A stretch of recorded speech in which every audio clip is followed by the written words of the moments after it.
Burkina Faso's president, Ibrahim Traore, on a day, called for deeper military and scientific links while on a visit to Moscow. But what happened next actually changed everything you knew about this man. In today's video, we are going to be revealing the shocking message that was passed on to the people of Burkina Faso from Moscow in Russia by Vladimir Putin. If you are new to the channel, consider clicking the red subscribe button and turning on the notification icon so you don't miss our future videos on this channel. Don't forget to hit the red subscribe button and share the video with your friends as well who really want to know more about this. Okay, getting on with the video. The head of the African nation's military-dominated government and President Vladimir Putin held a meeting at the Kremlin a day after they attended a Red Square parade with other international leaders. Despite all the sanctions, Russia manages to remain at the forefront of the international stage. And it's a lesson for all of us, as Traore said, also praising the Russian army's modernized equipment. Traore said his country had many projects within the Russian Defense Ministry, but did not give any details of these projects. Under Traore, who seized power in a coup in September of 2022, Burkina Faso has turned away from former colonial master France and moved former to a new ally and a trading partner, Russia. Russia has faced severe sanctions since launching its offensive in Ukraine in 2022 and has undertaken a significant foreign policy shift, including by strengthening ties with Africa.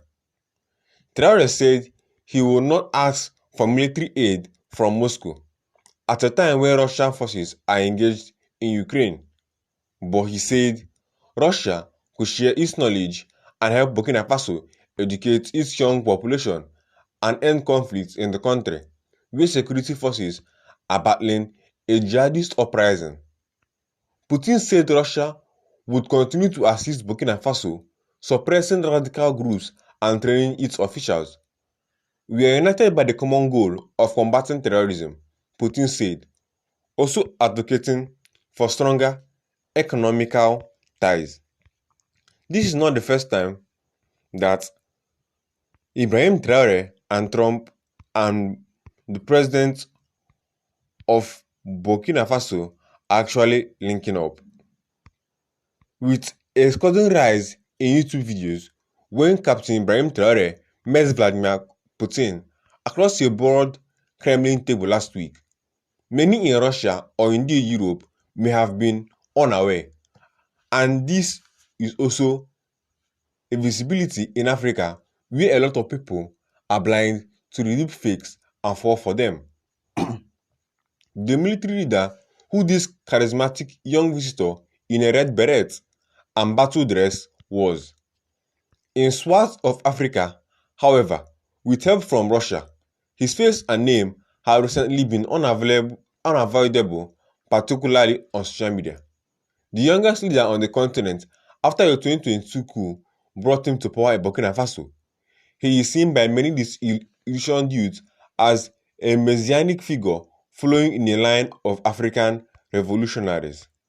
His message of self-reliance and independence from the West, particularly from France, the former colonial leader, has resonated with frustrated young people across Africa looking for a savior politically to end all the exploitation perceived that was carried out by the West.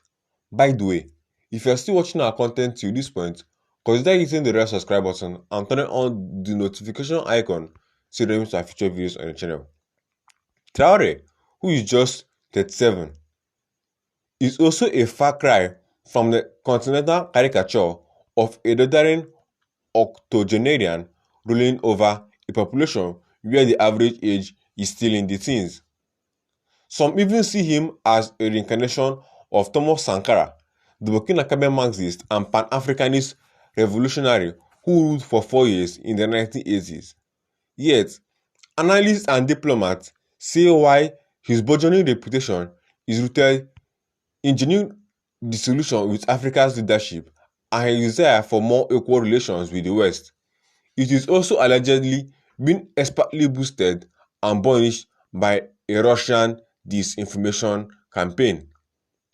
The barrage of propaganda is aimed at building him up as an anti-Western icon and at distracting attention from Burkina Faso's dire security situation, which neither Mr. Traore nor his Russian backers have been able to fix. His personality cult has in recent weeks been pursued and pushed into overdrive by a delusion of social media propaganda, often misleading, portraying him as a fearless reformer who defied Western powers and reclaimed his country's dignity. With a lot of AI deepfakes around the corner, this potent online myth making has secured his place as a Pan-African hero for many who contrast his vigor with the shortcomings of their own leaders. The rise of Traore is certainly making a lot of African leaders very uncomfortable, says Ryan Cummins, a director of Signal Risk. Mr. Traore took power after a 2022 push capitalized on a popular anger at the failure to deal with bloody Islamist insurgency. His junta quickly pivoted to kick out French troops and embrace Russia alongside Mali and later Niger Republic, creating a belt of pro-Kremlin military governments in the Sahel. Moscow has agreed to provide mercenaries, arms and expertise in return for access to the region's natural resources, notably gold.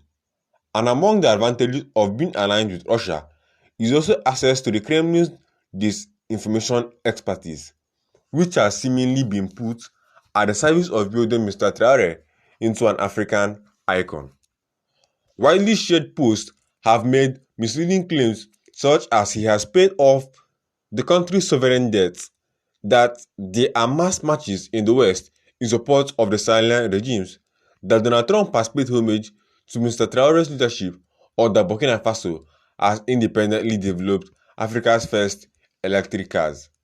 In some of the most audacious propaganda released earlier this month, deepfake AI videos purportedly show stars including Beyonce and Rihanna singing anthems on his honor.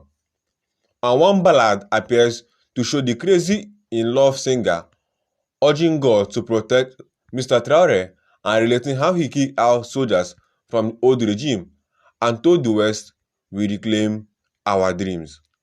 The propaganda is utterly overwhelming, and while it's sometimes organic, the vast majority of it is intimately tied to Russia and potentially several of Moscow's Latin American allies, says Will Brown of the European Council on Foreign Relations.